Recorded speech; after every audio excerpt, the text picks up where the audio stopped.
Good. Okay, good. Well, good morning. Thank you all for coming.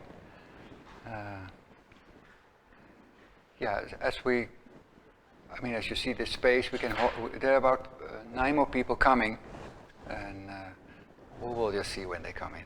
And maybe they come later. Some people still have to work in the morning, and they just try to come.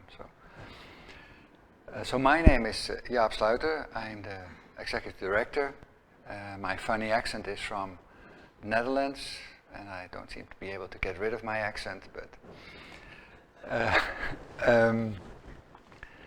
so this is the third time we do an exploration conference, which is a little bit different from the other programs that we're doing. Most programs that we're doing, we're more or less only focus on Krishnamurti's work, but in this case we're also trying to bring in academic thought and other thought, neuroscience, philosophy, biology, evolutionary biology, and peace studies is now this time. And I guess the background of all this is somehow this organization is of course set up around J. Krishnamurti. Is the founder. All our books are about Krishnamurti. But what you somehow want to avoid is that there's some kind of groupthink happening. So you actually, what we want to do is deliberately, at certain moments, open up our thinking to other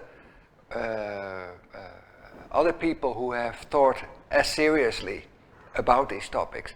So you can somehow challenge yourself, and you at least have the opportunity to check yourself if you're too much into an in-group thinking or in a group thinking. That's one of the reasons. There might be more, and that will come up during the gathering, during the conference.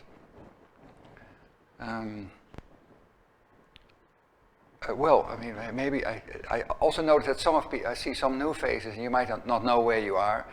This is Krishnamurti's former home. It's now a study. It used to be, he lived here and he passed away in the bedroom on the side here. And he lived here from 1976 to 1986 in this particular new part. It's the new part. And in the old part, he lived from the 1920s. So there's a long history and historic tradition.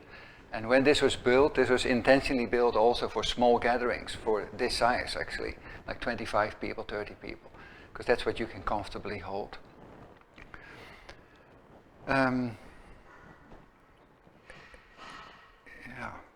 think that's maybe we did the first conference was about facing a world in crisis, and we looked at the global problems, and one of the things that I took away from that gathering was actually, we have actually a perception of a crisis, and there seems to be an actual crisis in climate, but many of the other markers of how society is evolving is actually better than in the past. So our perception is often different to what's actually happening if you look at statistics from a certain point of view. And so that kind of context is very important, because otherwise you might come into a kind of collective thinking. Life on Earth is slowly deteriorating, or society is deteriorating, but that's not, at least that's debatable, and I would say that, and that's an important thing. And the second one last year that we had was on the nature of the self, called Reflections on the Self. And what I took away from that gathering is how much of Krishnamurti's work is still actually in neuroscience, and the whole discussion about consciousness and how the nature of the self, and how prominent those topics that were started at that time in the 20s, in the 30s, about how do we work, how do we identify, what is attachment, and how relevant these questions actually are becoming more and more. And at the same time, and that is like a core thing in what we're doing, that like Krishnamurti uses a certain vocabulary, attachment, images, and it's not always that everybody uses the same vocabulary in the same way. So certain conclusions that you can draw from the context of a certain word, like attachment in the realm of how Krishnamurti used it, might not be valid as absolutely as Krishnamurti talks about, can all attachment come to an end? And I'm sure that Patik will say more about that. But it's just interesting how actually in our communication and in our interaction we have to be really aware how we are using the words, because the words are not necessarily used in the same way in the same context. So you can argue about a certain aspect, but in the end what you argue about is because you start with actually with a different starting point, with a different set of values or a different set of meanings around the word. So that's just a note of caution that there are different mappings of words. And then I'd just like to introduce also the speakers, because they're here. There's a friend Faraz from the university in Golden State University, right, in Los Angeles, Orange County, I think, maybe more. And she's working on peace studies. There's Heather, and her surname is Haying. Good, eh? Yeah. So I worked on that one because it's not straightforward, especially not for an English second language person as me, on how to pronounce that word. And she is evolutionary biologist and used to be professor at the Evergreen University in Washington. And then we have David Moody. Of course, he has been, for the people who are familiar with Krishnamurti's work, he has been former teacher and director at Oak Grove School, and then wrote 2 books about the school and about Krishnamurti's work with David Bohm, and author and educator, I would summarize it as.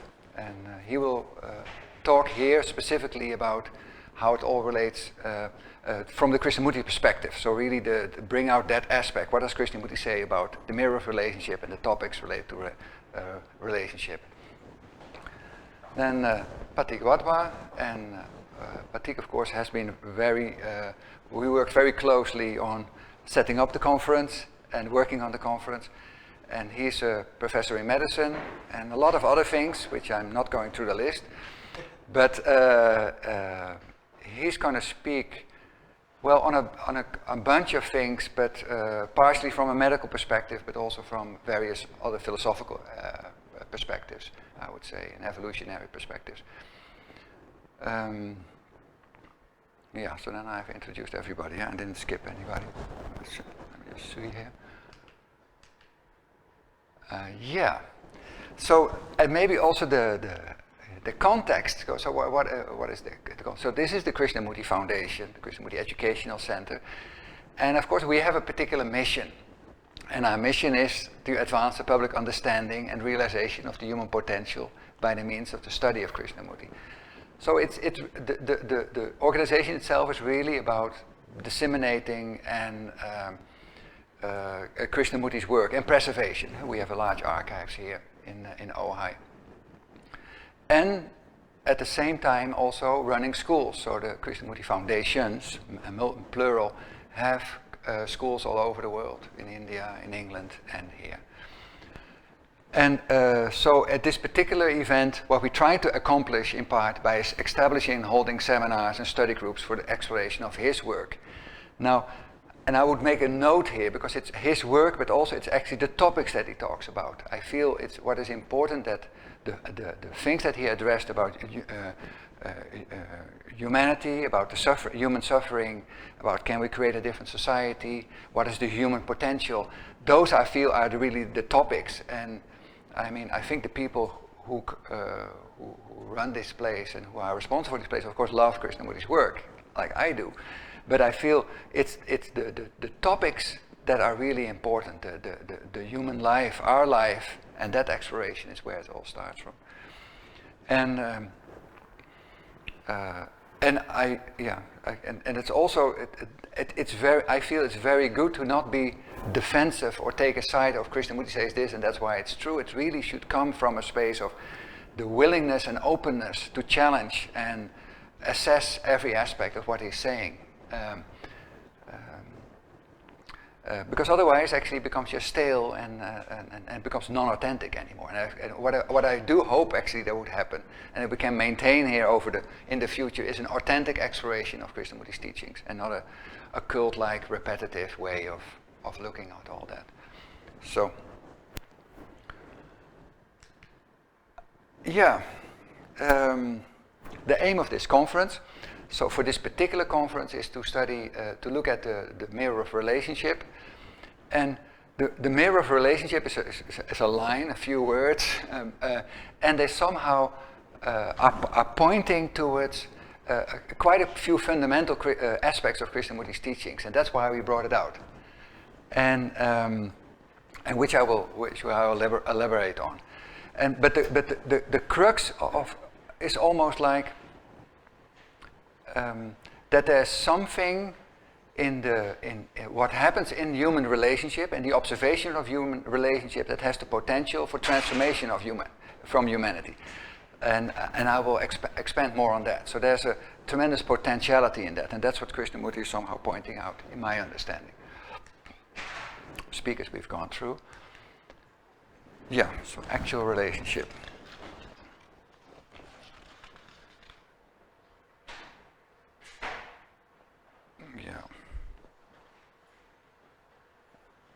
Yeah, and then maybe it's important to note that it's not only about relationship with others, it's also about relationship with oneself. So it's a wider perspective, and that we also specifically look at conflict in human relationship. Yeah? So that's a yeah.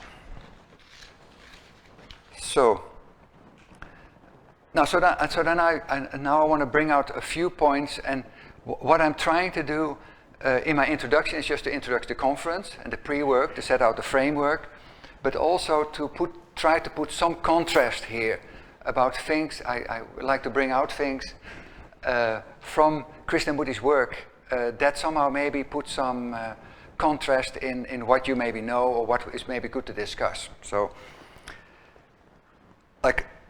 because the word relationship is used in many different ways. Now, but from Krishnamurti's perspective, you would say, well, that there's no actual relationship if the relationship is based upon fulfillment of each other's needs, of one's own needs. Now, that is contrary, because normally we would say actually that a relationship is somehow to fulfill one's needs, of each other's needs. So, and Krishnamurti says, if that is the primary basis, actually there's no relationship. And there's no actual relationship. And secondly, if the relationship between humans is based upon memory, so and which means that it's more of a romantic nature, it's more about a dwelling of how you know somebody. Also, then there's no actual relationship. Now, this is intuitively, of course, a little bit uncomfortable, both of these statements, because that's not how we like to think about relationship. The continuity in time is very important, the memory of the relationship. But so we're trying to actually now bring out then what is actual relationship, and that's one of the challenges for the conference. So somehow, can we bring out what it then means if memory and the needs are not the basis for relationship? What is relationship? And Krishnamurti says, if there's no actual relationship, if the relationship is based upon needs and based upon memory, he would say, then inevitably this will breed conflict. So, and then you can scale that from the individual up to society, up to the global society. So that there's a and that then, of course, now what is actual relationship, and then actual relationship. And we debate it, but in my understanding, and I think that comes out of Krishnamurti's work also, is somehow related with the present. So what is happening at the moment in the relationship, and not what has happened. So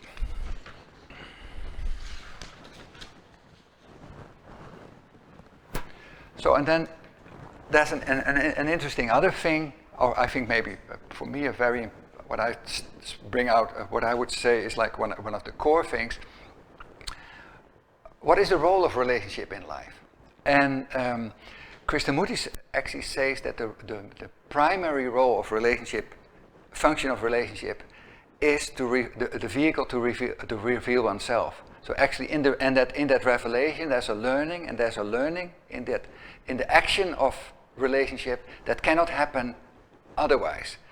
So there's a now, and that's just to open it up a little bit. So there's a difference between reflecting upon relationship, because in reflecting upon relationship or analyzing a relationship, you you analyze or you reflect upon how you remember that relationship.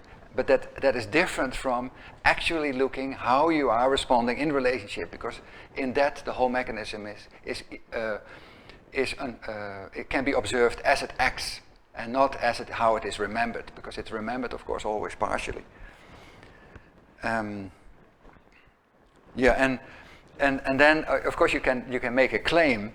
You can say, well, I'm all the time looking at my relationship, endlessly I'm looking at my relationship. But Krishnamurti actually said, well, and when I say Krishnamurti says, then actually I mean that's how I understand, right? Please leave it open for debate. I might be misunderstanding it. But so that actually we are, although we are roaming around thinking about our relationship, we're not actually looking at it. We're more researchitating, thinking about it, and going through our memories about it, and trying to be safe in the relationship. But it's not really looking at what's actually happening, which is a different action. So and this is then the core phrase, something that I lighted up about Krishnamurti in the mirror of relationship. So as you observe in a mirror your face, you observe your reactions without any distortion. That can only be done in a relationship with another. Relationship then becomes a mirror in which you can see yourself exactly as you are. And so what this brings out for me, and that's why I selected that there's something that can be seen in the human personal relationship that can be, which is then valid for relationship, the human relationship. So that it's almost like if you look at the question of peace, you can look from a societal level, but that somehow everything is reflected in the individual and in the individual relationship. That somehow an understanding there has the potential to bring about a change in relationship on a bigger level. So I don't know, how does it sound so far? Is it audible, understandable, reasonable? It's difficult to gauge where I am.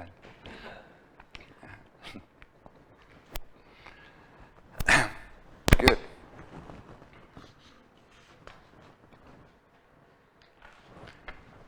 So we'll talk for another 20 minutes, and then we can do some questions about the program, and then we have a little break, and then David Moody will speak after me about Krishnamurti. So, but we're a little bit away of that. So the next one. So then the spirit of exploration. So we're doing two things. We have various speakers giving a talk, a presentation. They work through something. They're going to bring some aspects out, and there's place for asking questions, of course, during and that's up to the speaker if they want to have questions during the talk or if they want to have questions after the talk. And they can indicate that. But then there's also, after the talk, there's space for exploration where we all can explore the various topics.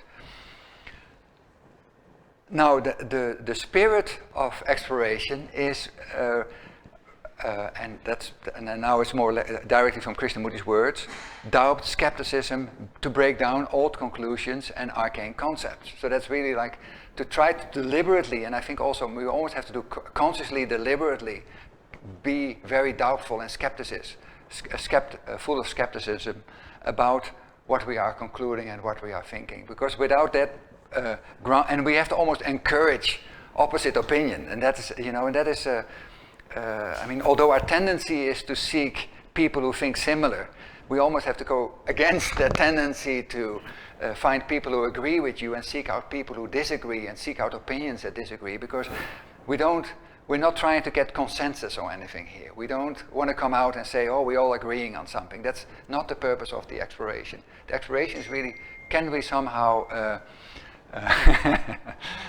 well, there are mobile phones, that's always in every conference.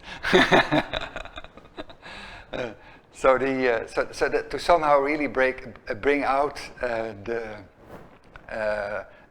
if possible, where there's actually doubt, because and that's our tendency is maybe to bring things back to something very basic, black and white, it's this or that.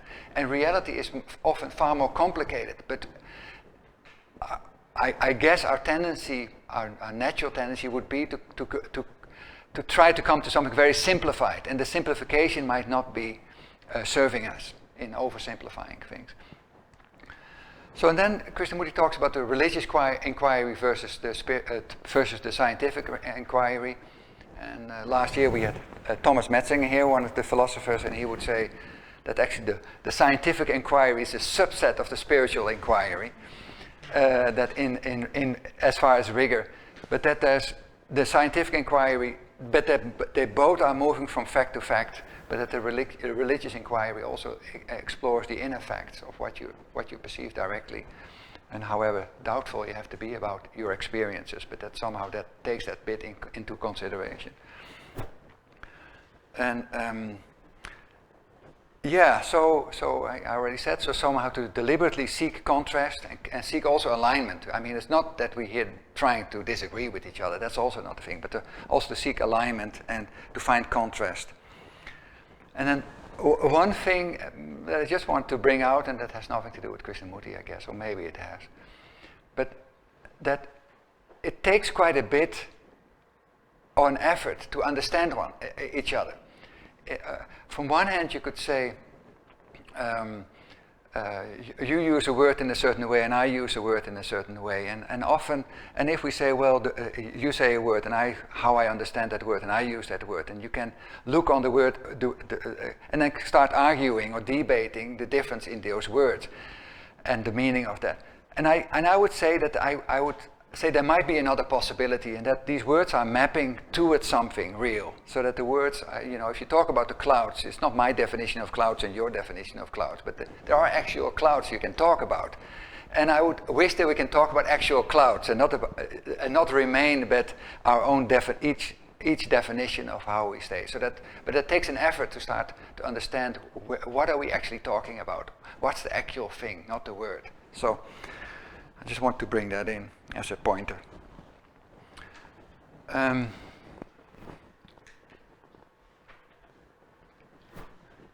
think I lost Jonathan.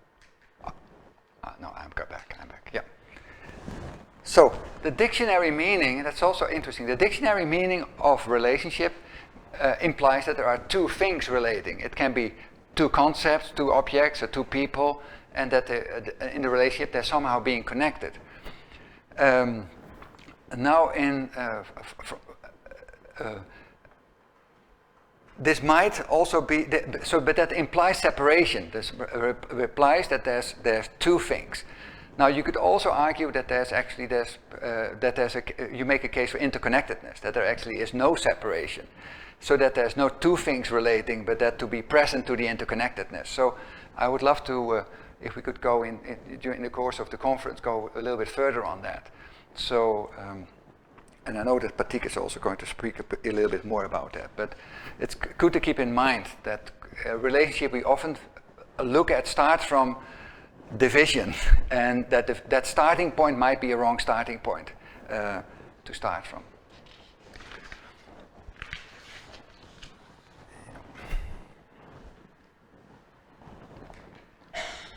So then it comes to the essence. So why are we looking at relationship? Why is that important?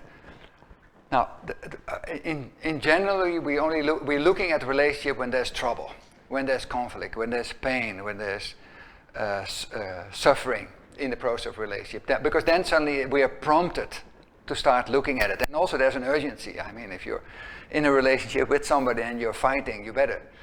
And that's if you want to stay in the relationship, you better look at that. But then you can put some more questions around that.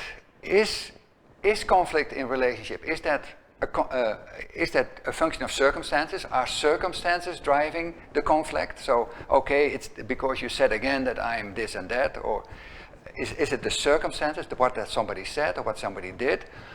Or is it the sense of how we the sense of being separate, the sense of separateness, is that already a cause for that I am I and you are you, and that sense itself already causes a sense of separation, which inevitably will cause friction. So that's and we maybe can bring that out. So is it the circumstances, or is there already embedded in the fact that I am I and you are you, a starting point for separation which is irreconcilable from that starting point? So you will inevitably run into friction, although you might have periods of peace, especially when you're in love or something, everything is fine, but then as soon as that goes, you're faced with the facts of separation. And then there's which of course is fun. So is conflict really happening occasionally? So are we having a peaceful existence and occasionally conflict? Or is conflict somehow an ongoing company, an ongoing movement, where the conflict might be heightened and lower, but that the movement of conflict is always with us, one way or another. So, and that's I hope we can bring that out more in this conference. Is conflict really like, is it incidents? Are conflict incidents, or is conflict something that is more structural and ongoing, but we only notice it when it becomes really in the way of life, when it becomes a problem in life? Or is it something that we actually get used, we have actually quite a high tolerance level, we actually so used to always have some kind of tension and some kind of anxiety, some kind of nervousness about what's happening. What do people think of me? Do they like my shirt? Or are they going to accept me? Am I part of the group? Am I not part of the group? Do I make sense? So there's an ongoing movement of that. Micro conflict, I would say. And as part of maybe how the self is constantly trying to predict, as a predicting machine. So then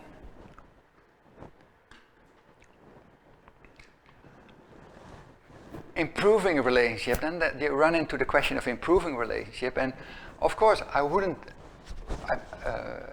it seems to be obvious that when you are in conflict, or if you are in conflict in relationship and you go to a good therapist, that you normally you're helped. I mean, there's no doubt about it, that when you're in conflict and somebody is able to bring out, because you have certain patterns in behavior and that's become brought to the surface, and that's helped for that particular relationship. So we're not disputing that. But if you go on a deeper level, so you can solve certain particular types of conflict that are happening by becoming more aware of, becoming more focused on it, or changing your habits, or changing your lifestyle. But is there something? So now on the debate from Krishnamurti's teachings point of view, is there something like an incremental improvement of conflict, an incremental improvement of relationship, or is it all or none? So if there's something fundamentally changed, you are related, and that's a different state.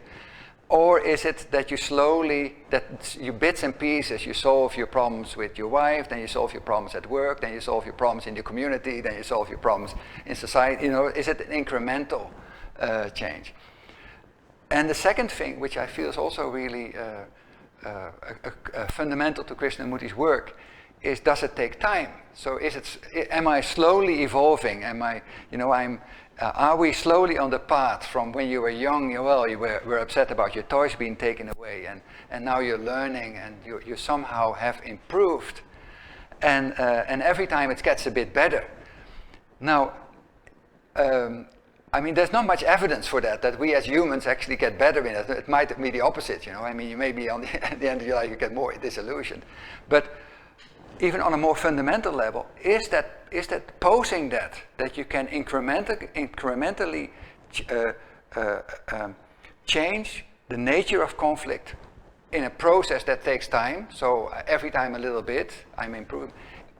Or is that a flawed concept, and that even looking at that, frame it like from a process of time, that might be setting us up for more frustration. Because there's a promise in that, right? If you believe by doing one more exercise or one more therapy, you will be better in it. Then, if you think that, then you have to do that also. Yeah. So, and Krishnamurti seems to be quite absolute in that, and that absolute is good because then actually we have something to debate about and something to discuss about. That actually he would assert that any process that's incremental or involves time could not bring about a transformation from conflict into harmony in relationship. So he doesn't deny that it doesn't solve particular issues, but not on a transformation in more on a fundamental level. So, and that, yeah, no, let me stop there. The rest is for discussion.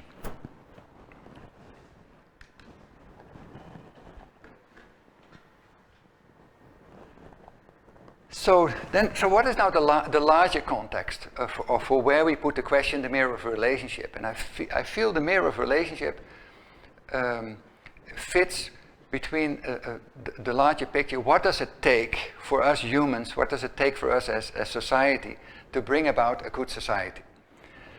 And that, of course, has been a question from early on. The Greeks did it trying to do democracy. The Americans through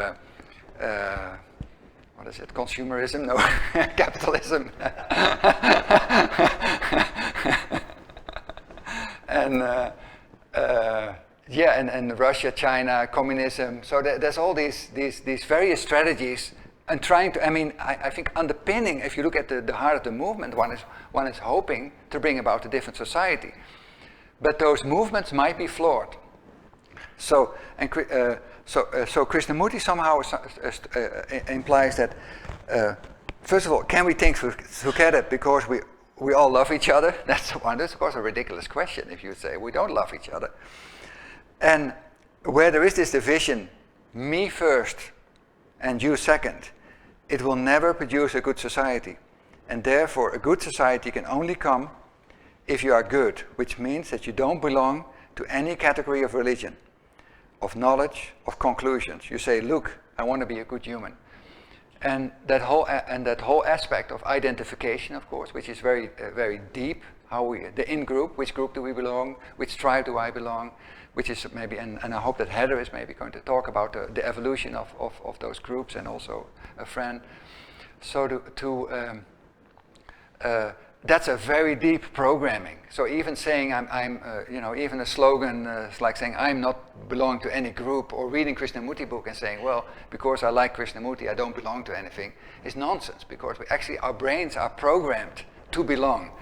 So, and even, and if you don't belong to any other outer group, then you start thinking you belong to a Krishnamurti group that doesn't belong to anything, I mean, that becomes more and more complex, because the brain will try to rest in some kind of identification with a larger self. So, and I think that is really also, again, a good thing for the debate. And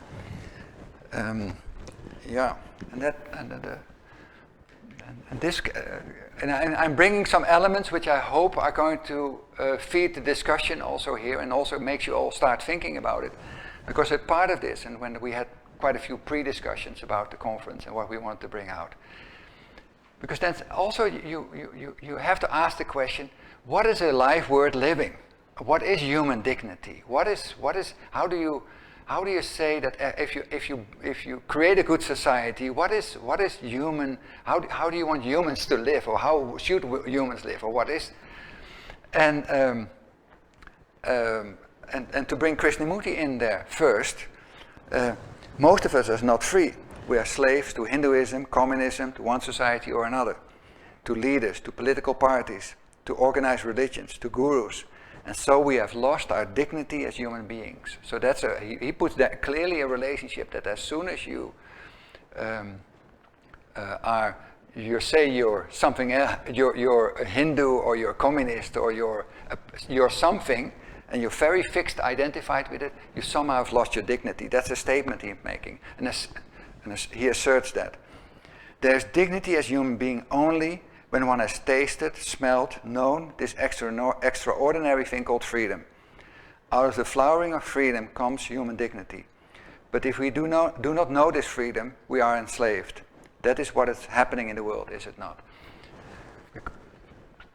And I think we could contrast it with arguing, well, what would a good society be where we're all free and then free? Because freedom you could interpret as many things. You know, I like to eat pot noodles, and you can eat pot noodles the whole week. Is that freedom? But it's not really caring for your body. It's not really caring for society. You know, it's like, or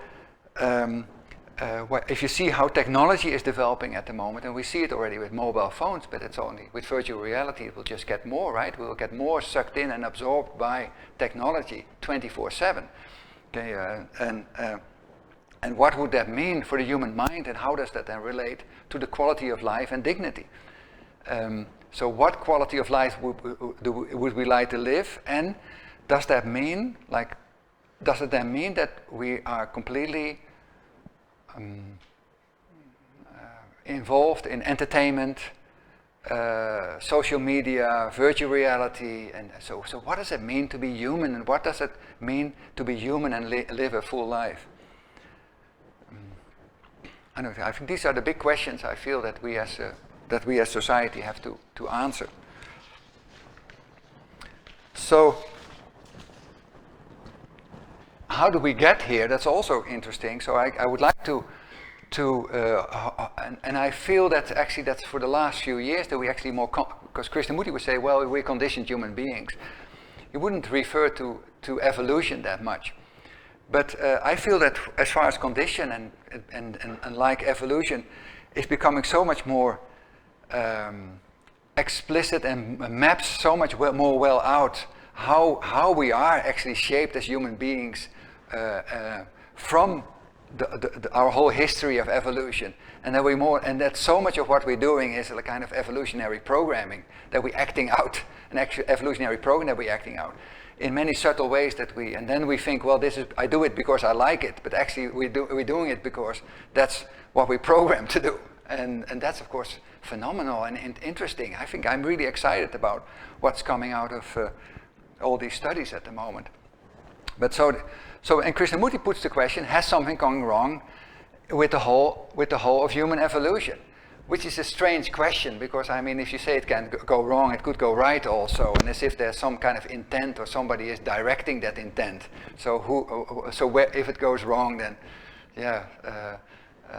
has it been influenced something? Who influenced the evolution? Was it Trump or?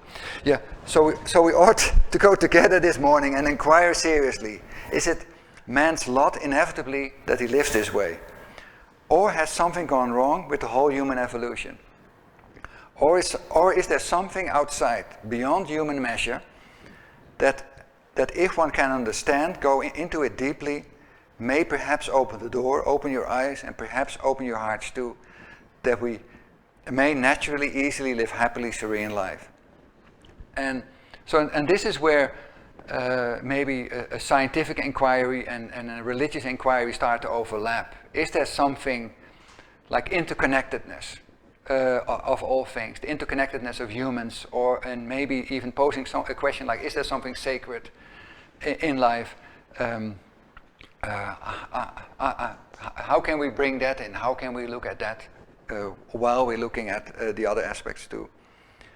And how can we look at something, the notion of sacredness without romanticizing, without immediately bringing in it's this sacredness versus that sacredness versus that sacredness, and yeah. Okay, I'm almost there. So and part of this whole discussion, I hope, and for the conference the coming 3 days, is hope that we look at what is conflict more closely and what is peace, and that's also where Fran, I hope, is going to say more about what is in the current academic world at universities, what is being published about how do scholars look at peace, and how does Krishnamurti look at peace, and how does he look at conflict? And of course Krishnamurti has elaborately talked about it. All our lives are in contradiction, and therefore in conflict.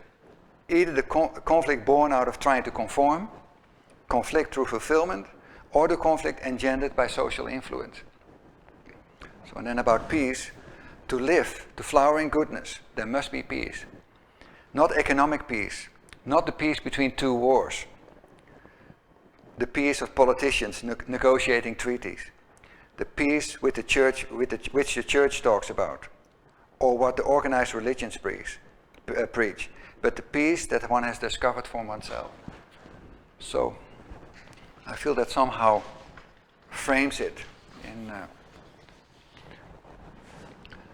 and then we need to look at the question also in the coming days. So what then will bring about change? What is it in the world or in society or in a place like this? What will bring about the change? And will it be idealism? So do we have to define or construct or adapt the ideal and move towards that, shape everybody, like communism did, like beats everybody into a certain shape till you're all conform? Or is it social engineering? Does science or political movement or social movements, do they have to come up with what it is, how society should be constructed, what is right and what is just and what is fair, and then from that point of view a new society will emerge? Or is it the political movement? Is it coming from the Democrats or Republicans or the Independents? I mean, it sounds all. I mean, if you put it like this, it sounds like, well, that sounds bizarre. But actually, somehow, this is the actual movement of what's happening in the world. Idealism, social engineering, and political are the main drivers to build the society as it is. And of course, the religious movement, which is separately again of that. Is it going to be the evangelical movement that's going to create a new society, or the Buddhist movement, or the Islam, or the Caliphate in Iraq recently, and these are the streams. Or is there something completely outside of that, and what will that be then? Because that's the question that we are facing. And my final slide. Because somehow, I think that somehow characterizes what I understand Krishnamurti is talking about in this whole question of relationship. That actually you have to start somehow with the individual. It's in the transformation in our individual relationship will work its way up. It's not the other way around. He says society is not outside of you. It's not change society and then you will change. But that somehow the seed of all this, how society is built is lying in each of us, and that the transformation in the individual bring about the transformation in society. And so it's not top down but bottom up.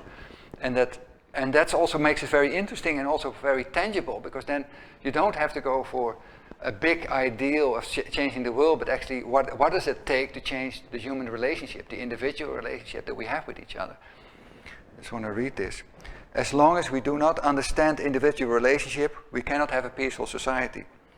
In becoming deeply aware of the processes of possessiveness, with its violence, fears, its reactions, there comes an understanding that is whole, complete. This understanding alone frees thought from dependence and possessiveness. It is within oneself that harmony and relationship can be found, not in another, not in environment. So, that's the... So this is so far my introduction. Now I'm going more to the nuts and bolts of the conference. So, and I said it already in between, but what I'm hoping is that the various speakers, like Fran is talking on Sunday, we changed to Sunday, is going to look at these questions from a peace studies point of view, and from her work that she has been doing in this area. And of course she's also familiar with Krishnamurti. I hope that Heather is elaborating on, she specifically is going to elaborate on the male and female evolution, how the male and female relationship have come about, the relationship have come about through evolution, and so she will bring in that whole evolutionary aspect. And that David Moody, who sits there, I hope he will, we asked him to bring out the Krishnamurti aspect more clearly about what Krishnamurti said about these various topics about relationship. Now, I already did my work, Jaap. And Pratik is going to, and I said it in the beginning, somehow from an overlap of medical and philosophical point of view, bring out various questions and contrast, also with Krishnamurti's work in relationship to relationship.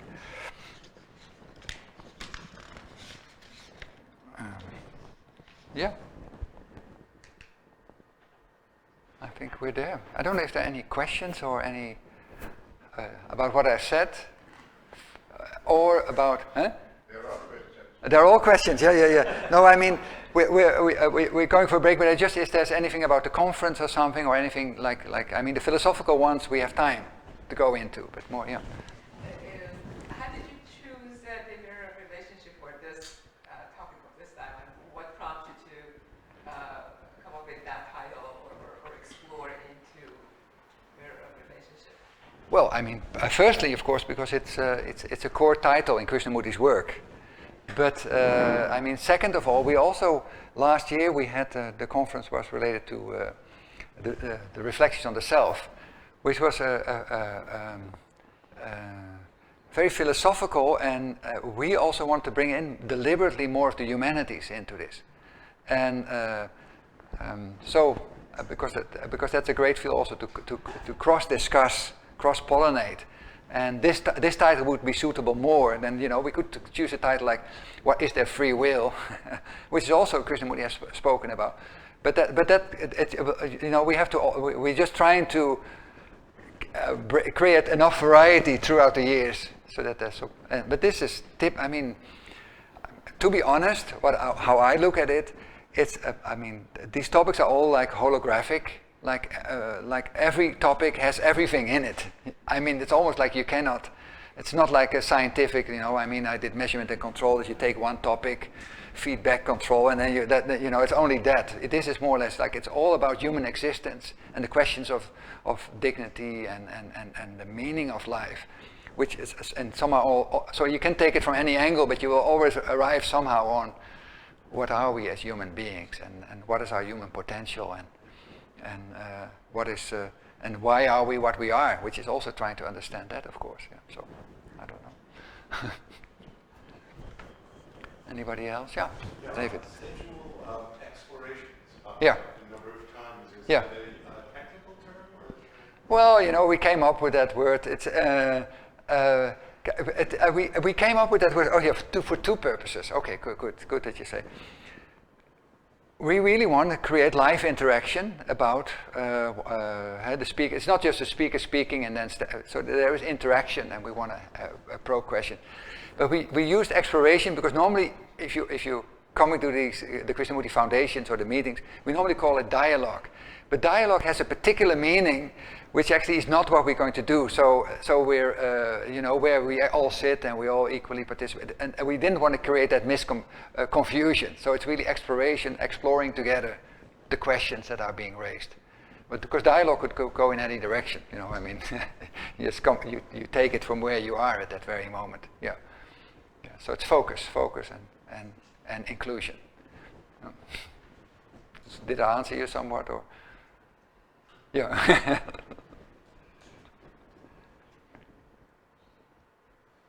Good. Then we have a break, and at. Just a logistics question. Yeah, good, yeah. Is it possible to sharpen the image, like the words were? It's a little blurry. Okay. Yeah, I will give it a shot. I mean. I can see. Yeah. We'll give it a try. Yeah. But thanks for the feedback. That's actually good. I didn't pick it up. Yeah, good. On the laptop, you can use magnify. Ah. Yeah. Okay, it's a good point. Yeah. We'll try. We'll get the ladder and see if we can do something. Good. 11. Yeah. Yeah. 11. Yeah. Not California time, it's European time.